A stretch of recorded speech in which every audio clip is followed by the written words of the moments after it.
Welcome to the Teach, Lead, and Inspire podcast, where Jordan and his son, Jordan III, dive into the real talk about family, legacy, and the challenges shaping men's lives today.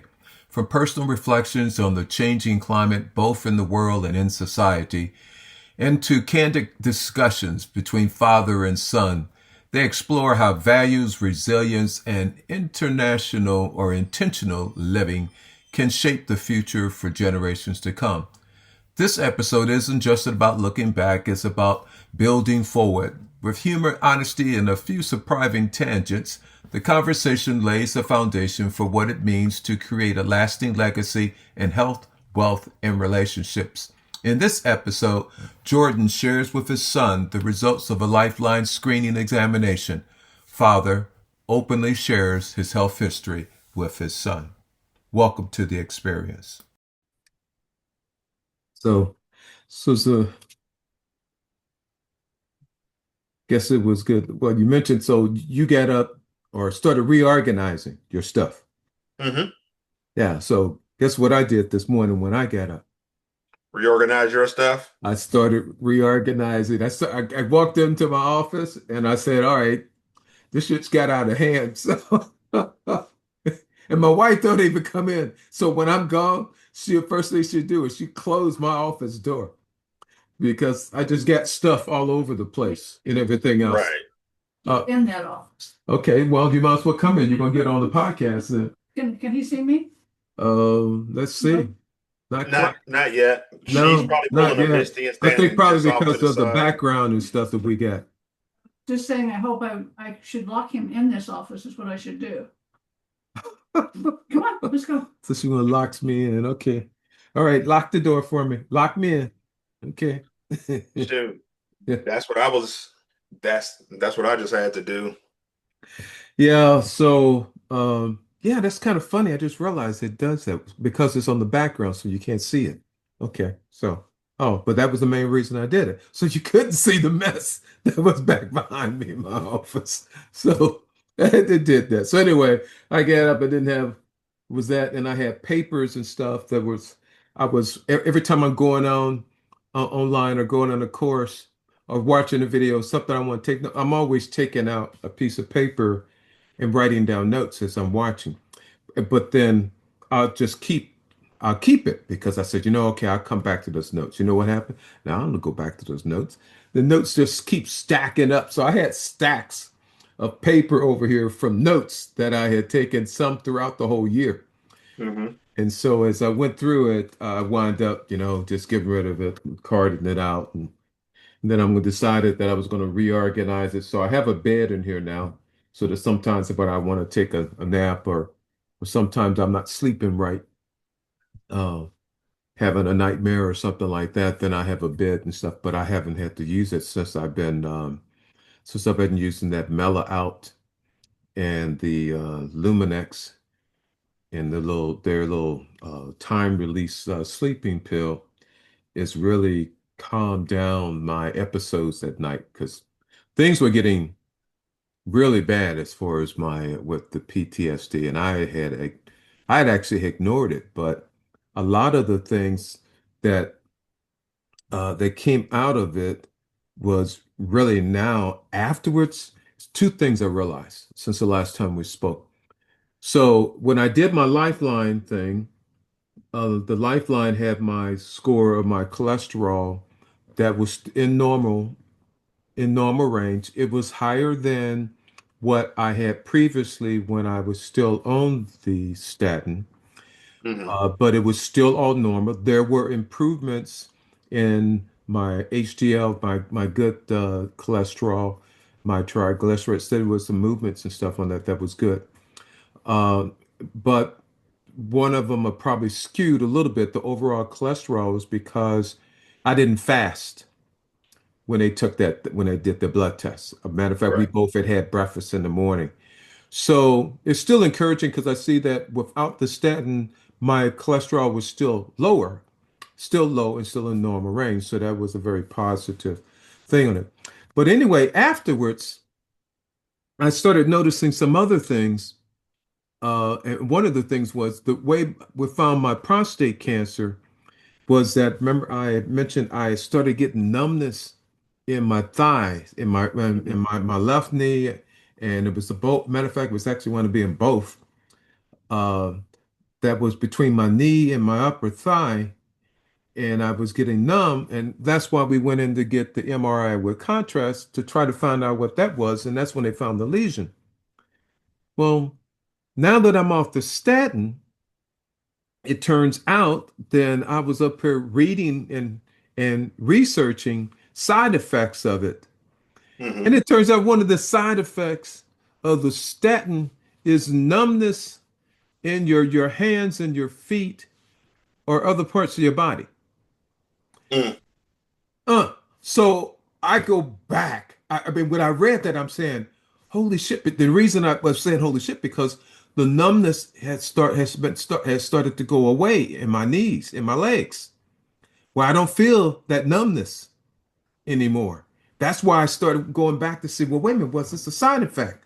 And it turned out it was. Then I go back into my kp.org, go back to the chart on my cholesterol and looked at when the doctor had first gave me the cholesterol Hmm. medicine, and I saw the alignment that was connecting to the numbness.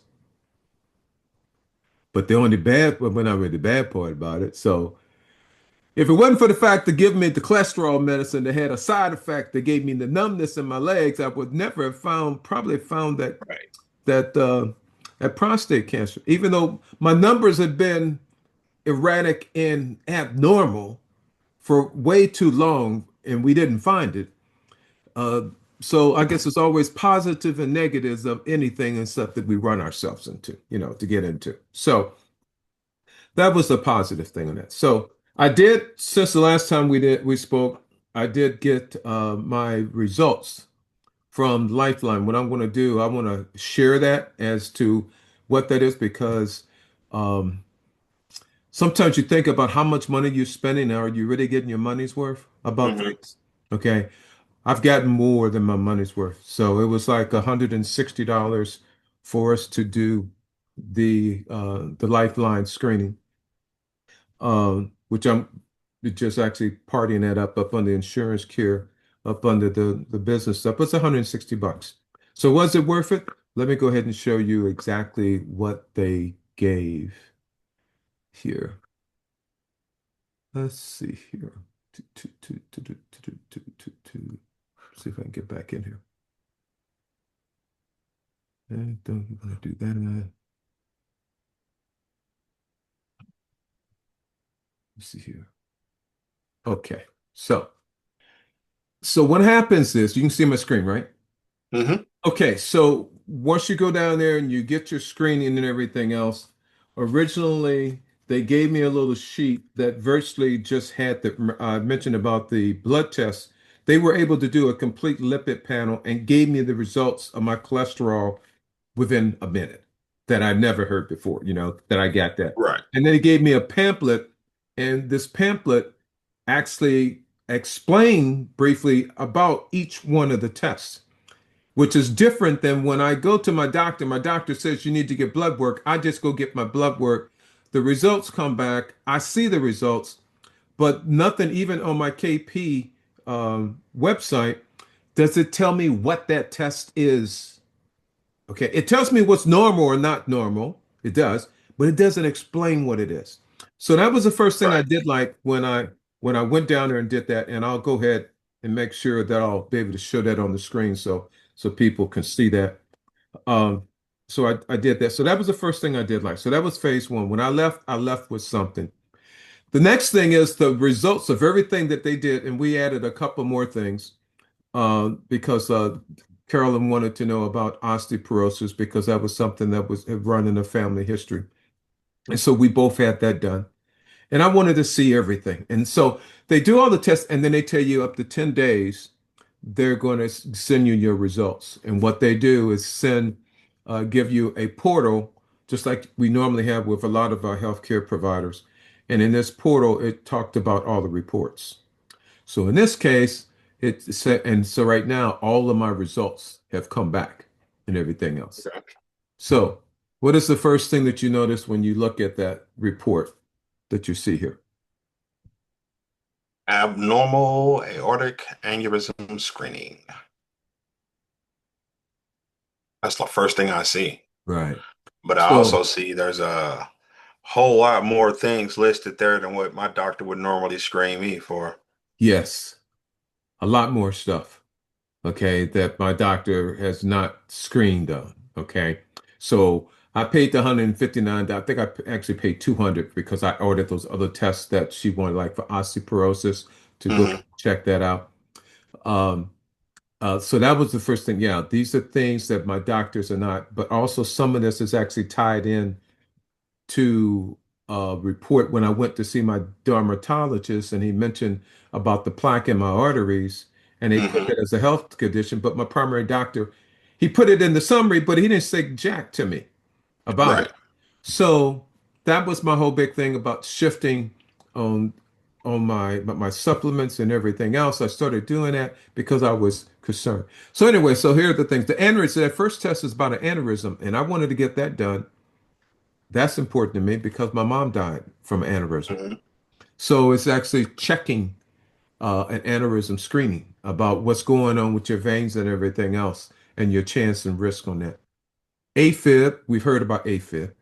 Right. Okay. BMI, think you laughed at me last time when I talked about when I went there for the screening. She said I was 5'9", and I've been saying I'm 5'11" all this time. Okay. So the BMI, of course, that was going to affect it. So the weight. But I've always hated that when you go into the doctor and they're going to do your weight, you got five. It depends on what you're wearing with your Hmm. shoes and your clothes. You're wearing another 5, 6 pounds. But they don't deduct that from what is on the scale when they put the number in on your BMI. And plus, again, uh, this is different because, say, for instance, so at my weight right now, I'm at 185. I'm at 185. I'm 5 feet 9. You got NFL football players in the backs that are 5'9" and 225. Hmm. Okay. So Easily. BMI is only a marker to look for a person who is not active. If you're not active and you just sitting on the ass all the time, then that BMI does make a difference. Okay. So I had BMI, blood pressure. This is the cardiac artery disease. That's the thing that the plaque in the arteries. Heart risk, high sensitive C reactive. I'm not sure exactly what that is. I gotta look at that. But lipid panel and everything else. So really, so these are all the things they screen. Okay. So the ones which are all blue are all in normal. The ones which are in red are the ones that it's scored not in the normal range. So that's the first thing it is. So in my case, I'm going to go here. I'm look here. So if I click on it, so the ones there, I can click on it. It's going to tell me what it is. So in this case, it says I'm at 25.1, my BMI, based off the weight and stuff I did that day. Normal is up to 24.9. So I'm only zero point 0.2. So Yeah, I was gonna say I wouldn't even count that. yeah, so the BMI, I'm not worried about BMI. Okay. Uh, my on the blood pressure. Remember, I mentioned about this thing called lab coat. Um, what is it called? Lab coat syndrome. Hmm. In other words, I've been taking for the last 3 weeks, even 2 weeks, even before that time, going into this appointment. I've been taking my blood pressure twice a day because I wanted to get off of my blood pressure medicine. Okay. Right. And so two things happen on one. One, I noticed that every time I take my blood pressure at home, I'm all fine. I walk into that hospital to go in, and the nurse clips that damn thing on me, and my blood pressure is always higher. So that's lab coat syndrome. So when it came out with that was fine. But the other thing is, on that day, I hadn't taken any blood pressure medicine. Um, I forgot to take it that day.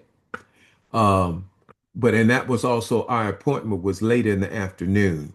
So I hadn't taken anything. I hadn't taken my supplements or anything during that daytime at that point. So anyway, so that I'm not going to worry about. The main reason is Okay. because it's what I did. I came home and I took my blood pressure and it was 118 over 68, just like it was before. So I didn't worry about it. But if you're taking it at home, if you're monitoring your blood pressure, then you need to check it both. That's the reason for having your home blood pressure. Now, this is the one, the cardio is the one that talks about the plaque in your arteries. And so I go here and I'm seeing, and it says here, see, it's red, It's in the right? red, but there it says it's Well, here green. it's green. Okay, so now this is what Um, they did. Okay, this screening, I think they did on both the right and the left arms. Okay, They did the arms. so So your left here, side is green, my left side is green, and then but your here right side's not. it says the right side incidentals found. So now this is consistent with what the doctor had put on my report that he didn't say anything about, Right, was saying that there was plaque in my arteries. So this is confirmed about the plaque. But again, right now it's saying mild. Now, what I don't know is what level it was before when the doctor put it on the report. So I'm right, assuming right now, I'm not, I don't have to go back and check. I'm going to have to go back with my doctor. If they put it as a health issue on my official record, then it needed to have been abnormal. Okay. right. Somewhere I'm thinking over here. Like, yeah, moderate Okay. or significant even. Right. Moderate or significant. But I changed my lifestyle with exercise and what I eat and the supplements and stuff during this time point. So now it's here. So now I'm curious. I'd be curious. I'm going to write a thing to my doctor. I need to know what what they saw and where I was at. That's what I really need to know. Where I was at. Okay, so that this is something new. But the other thing is, it told me it was in the right. And then what I like is that it gave me a picture. So you said here they're all clear, normal. Here's mine. They're saying is the slight. Um, but it says please take this report and a copy of your ultrasound images to your physician. So they did ultrasound on me. So I have I get a copy of this, a part of a copy. So I'm going to wind up taking that copy and stuff down to my doctor and see if I can compare what it was before in comparison to what it is now. But this is virtually what the picture they're saying it looks like. Okay, this is not me example exactly. So this is just an example. Um, and it shows you, so that's a normal, and this is the mild. And then it shows what happens when you get the moderate and Got it. when it gets significant. Yeah, when you get moderate and significant, you get some issues. So right Right. now it says even on the mild, it says I have a little bit, but I still have good flow.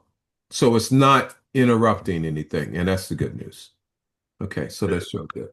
The next on the heart risk, I have to go back and look at this. It just says moderate. This is pulling information off of my history, one as being African American. Hmm. Um, it's just a general thing. This is not specific. It's just saying that I'm at risk because of my family history and my other medical history. Because it asked questions when I went there for the assessment. They had a questionnaire asking me the health history of my father, my mother, and also mine. So at the time point, I had a history of high cholesterol. I had a history of my mom having an aneurysm. So because of all those things, that's why that came back, both of those. Now this next one, um, this just says average risks because of my age. In other words, if I get older, yes. Now this one I'm not sure. Average risk. Oh, this one says my risk for developing cardiovascular disease. Okay. Again, this is talking about theoretical and based off my medical record. Everything else, my lipid panel was fine. The osteoporosis that we had mentioned that the wife wanted to go to, I'm seeing here. I have a low probability, and I'm really in a really good range there because I'm at 1.004. So the chances of me getting osteoporosis is very nil. Pad. I remember that. Peripheral artery disease. That's down on your, where is this at? 0.9. So my reading is 1.16. I'm well inside the normal. And this again, they did this on the left side and they did it on the right side. So now I'm noticing something here. On that other test, remember they did the left side and the right side? So this was both normal. I'm just noticing that my values are different on my right and my left. And I'm not sure how significant it is. I guess it's probably the same thing, everything else. It's not the same on both. It's whether we're right-handed, left-handed, or something like that. So anyway, it's in good stat. Now this one's 6 for Life Health. Not sure. Virtually is saying that these 6 for Life is a disease risk assessment. Okay. It's based on large landmark things assessed. It just alerts the things for me to be aware of. So of course, they already told me that I'm at risk because of the other things in there. My risk for congestive heart failure is 0. That's good. Risk for stroke says 68 is there. So it's saying it's high. The same thing. African American, high blood pressure, high cholesterol. That's what the family history is. And I'm 71 years old, older than shit. So risk for stroke, that's what it is. But I'm not really concerned. That's based off my history. My pulse is at my resting rate is at 53 beats per minute now. And we're doing 30 to 35 minutes of cardio every single day. I'm in good there. And here, risk for diabetes, definitely. That is good news. 0 at 13, so that's good. And COPD, that is good news. That means, and then it says risk for lung cancer. That is excellent news. So, not going to die from lung cancer. The only chance I got is from a regular heart attack or stuff when I'm older. So, anyway, and it talks about physical activity, strength training. I'm already doing weights 3 times a week. I'm already doing the 8 to 12. I'm already doing that twice a week. I do that 3 times a week. I'm already doing, it says 25 minutes of cardio, 3 days a week. No, I do 35 minutes of cardio 7 days a week. So nutrition, yep, I'm already doing that. Alcohol, that's cut all the way down. Recommended limit for alcohol is no more than 14 drinks per week for males. Nope, don't do that. Used to. That's probably got me in my high blood pressure and stuff. Used to. It was like that normal thing. Coming home, first thing I want to do is fix me that damn rum and coke. Right. Yeah. Rum and coke when I was home, Jack Daniels and coke when I went out, and that's what it was, normal. Now, the only time I have a drink is really when we go out to go out to dinner. We go out to dinner, I relax and I have me my one drink, have me my Cadillac margarita, and I'm good for next time. So smoking is secondhand exposure. No chance for smoking. I don't smoke. Stopped. Let's see. I stopped when Joyce had gotten cancer back in 2013. Yeah, about like, no, probably like 2011. 2011 because she had ovarian cancer and the doctor told her if she didn't stop smoking, she was going to die. So she stopped. I didn't think she would stop cold turkey. She did. Amazing. So I haven't been smoking for that. And I've been getting a CT scan for my lungs every year for the last 9 years, checking for lung cancer. Because if you have smoked any time in your life, you need to have a CT scan every year. Okay. And it says, yeah, and I says I quit 11 to 15 years. So that's smoking. So that's where I'm at. So there's only one thing issue on here I'm gonna get together with my doctor. But overall, I actually like this. And I already know that I'm gonna do it each year, especially at our age. I'm 70 and Carolyn's 80. So we are we're in that prime time, but we're actively exercising and every day working on our living. And that's why we're doing things like this. And so I really think it was worthwhile. It also has a section here on the website, the portal, about health education. So for like any of the ones, like for instance, the cardiac artery disease, it actually has lessons that I can actually work on to help me understand better about exactly what that is in that disease.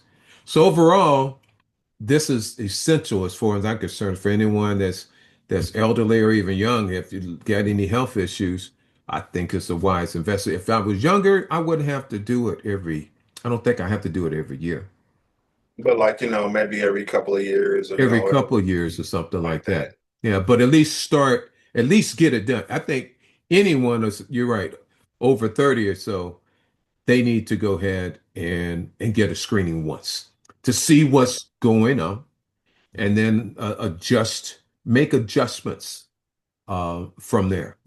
And that's just a starting spot to do that with. So, okay, all right. So that's the Lifeline screening. Any questions on that? I think it's pretty good. I'll make sure I put the link on that. Uh, I do like the fact that there seems to be pretty ease of access for the results and everything else. They make it pretty straightforward and lay it out there for you, and they tell you, what everything is, and not only that, but they break it down as, whether it's mild, severe, so forth and so on. So that way you can follow up with your primary care physician, follow up with your doctor, what I'm saying, bring these things to their concern. If you have anything that is definitely an issue after a screening like this. So I think it's a great idea. Definitely. Okay. The other thing I wanted to talk about, but see if I can go to it. Now we probably just discuss it and I'll just throw the numbers up there. So I'll go ahead and share on that. Oh, wait a minute. I was trying to stop. Oh, that's what I was trying to do. Okay, let me stop here. Yeah, so that's worthwhile. So I'll go ahead and I'm going to put links up inside the finished product here. So it'll be flashing up on the screen. So people just take out their phone and snap on the QR code, and you'll be able to go to the site to actually go ahead and schedule a Lifeline screening. So it's highly recommended if you're in your 30s to go ahead and get a screening because this test is different.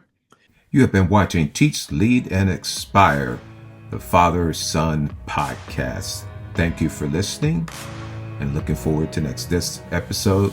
It's been about Lifeline screening.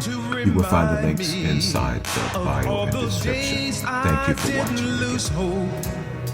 Sometimes the truth can be confused with lying. Maybe there's a time and place for both. Say I'm not alone, I'm not alone. We all go through this, learning to exist. Say I'm not alone, I'm not alone. And I can only be who I was born to be. It's my life, and I don't want it taken from me. Why should we let the world get in our way? Let's aim high, no limits. Not stopping until we're finished. We were meant for something more. And we were meant for something more. And we were meant for something more. We were meant for something more. Everybody gets a little broken, but anyone who's lost can still be found. When we're getting closer to the bottom, we find a way to turn it back around and say, I'm not alone, I'm not alone. We all go through this, learning to exist. And say, I'm not alone, I'm not alone. I can only be who I was born to be. It's my life, I don't want it taken from me. Why should we let the world get in our way? Let's aim high, no limits. Not stopping until we're finished. We something more. And we were meant for something more. And we were meant for something more. We were meant for something more.